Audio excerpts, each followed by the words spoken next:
Planteja que la integració dels serveis sanitaris i els serveis socials. Això ja de per si marca una dinàmica de contractació diferent i tenint en compte que ambdues coses dependrien d'un mateix departament.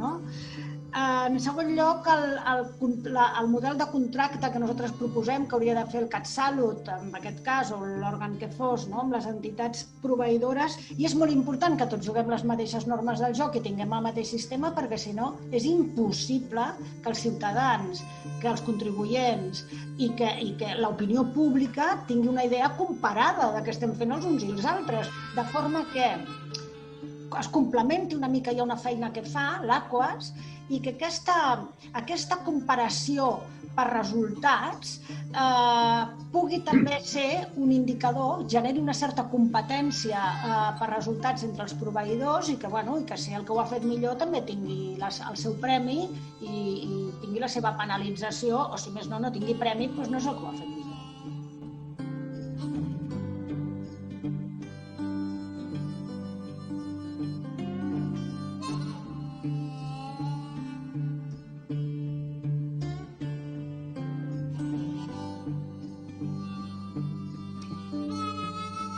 Perquè en aquests moments jo crec que no és que hi hagin regles diferents, però una cosa és l'Institut Català de la Salut, una altra cosa som els que ens diem EPICS, que al final acaba sent una mica un matxembrat de tot, i una altra cosa són els que realment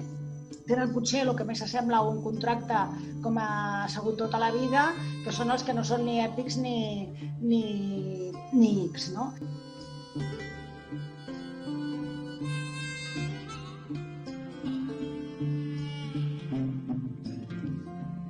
Donar personalitat jurídica pròpia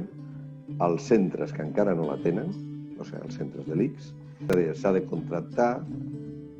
a tots, no només els de les EPICS o els privats, sinó també els de l'ICS, per poder realment perquè pugui existir una autèntica contractació, el que hem d'aconseguir és que els ens a qui contractes tinguin autonomia, tinguin personalitat,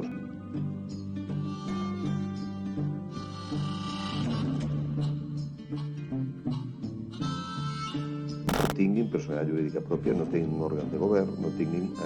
un model de gestió mínimament empresarial. No hem utilitzat la paraula empresa, perquè ja sabem que hi ha molta gent que el terme empresa li sona a privatització i a coses d'aquestes, i per això hem dit organisme públic sanitari, però en el fons seria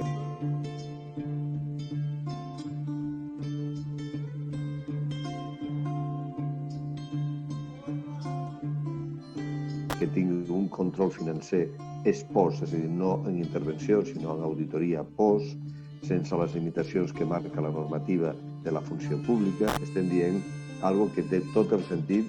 en el que és el model sanitari català i que és com teòricament tenia que haver acabat el model sanitari català, que era que tots els centres tinguessin personalitat jurídica pròpia i tots els centres es relacionessin al CatSalut a un model de contracte